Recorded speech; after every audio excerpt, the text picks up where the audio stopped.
এত লম্বা একটা চুল নিয়ে আপু চলে আসলো আমার কাছে 3 স্টেপ কাট দিবে বলে।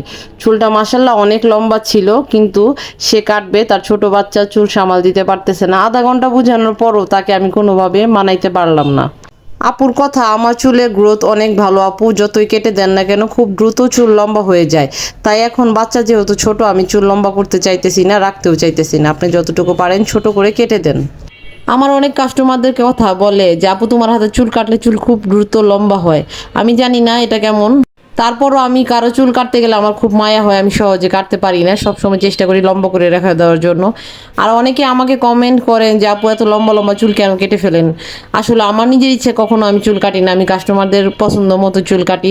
সবার চুল হয়তো লম্বা রাখা পছন্দ হয় না, কেউ অনেক ছোট চুল রাখতে চায়, কেউ অনেক লম্বা চুল রাখতে চায়, সবার চয়েসটা তো আর এক না, এটা বুঝতে হবে।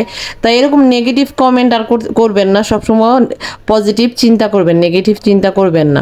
যে ইচ্ছা করলে সবাই সবার মতো কাটতে পারে না, আমিও ইচ্ছে করে কখনোই চুলগুলো এরকম ছোট করে কেটে দিই না, কাস্টমারদের পছন্দ মতো আমি কেটে দিই।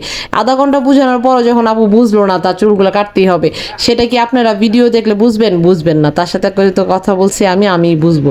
এই ক্ষেত্রে বলি, এই না বুঝে না জেনে কখনো কমেন্ট করবেন না। সবসময় মনে করবেন যেহেতু কাস্টমার আসছে, আমার যেহেতু পার্লার, আমি যেহেতু প্রফেশনাল কাজ করি, সবসময় চেষ্টা করবো কাস্টমারের। সবসময় চুল হয় না সবার, কিছু সময় দেখবেন চুলগুলো থাকেই না, লম্বা লম্বা চুল অনেক সময় পড়ে যায়, অনেক সময় নষ্ট হয়ে যায়। তো এই খুব কম সময় মেয়েদের চুলগুলাই থাকে। বেশিরভাগ মানুষের দেখবেন একটা সময় চুল ছিল একটা বয়সে, কিন্তু এখন নাই। তাই যখন যেটা আছে সেটারই যত্ন করার চেষ্টা করেন সবাই, সেটাই আমি বলি সব সময়। তো অনেক আপুরা এইভাবে কেটে ফেলে চুলগুলা, তাদের ভালো লাগে না। কিন্তু অনেক মানুষের দেখবেন ছোট ছোট চুল, তাদের চাহিদা অনেক, লম্বা চুল থাকলে হয়তো তাদেরকে আরো ভালো লাগতো। অনেকের বংশগত থাকে চুল, ওই ক্ষেত্রে চুল অনেক লম্বা থাকে, অনেকের থাকে গ্রোথ ভালো থাকে। তো মাশাল্লাহ এক একজনের এক এক রকম, তো সেটা বলা আসলে যাচ্ছে না। তো সবাই চেষ্টা করবেন ভালো করে যত্ন করার জন্য। চুলের যত্ন সব কিছু হয়, ভালো ওয়াশ করে শ্যাম্পু, কন্ডিশনার বলেন, তেল বলেন, সব কিছু ভালো মানের ব্যবহার করার জন্য। ওই ক্ষেত্রে চুলটা খুব সুন্দর থাকে, সুন্দর হয়, সিল্কি হয়। ভালো মানের ট্রিটমেন্ট প্যাক ট্যাক যদি নেওয়া হয় চুলটা অনেক সুন্দর থাকে।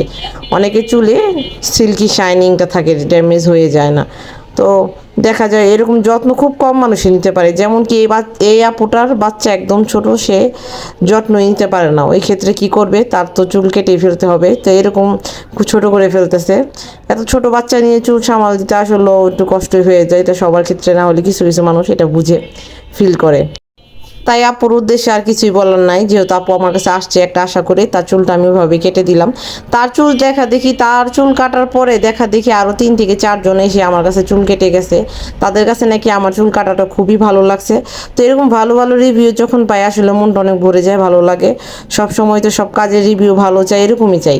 তো এই আপু চুলটা যখন কেটে যায়, তার বাসারই আরও 3 থেকে 4 জন এসে আমার কাছে চুল কেটে গেছে, বলতেছে চুলটা অনেক সুন্দর হয়েছে কাটা, আমিও চুল কাটতে চাই। তো ওইরকম করে অনেকে আসে, একজনটা দেখে একজন।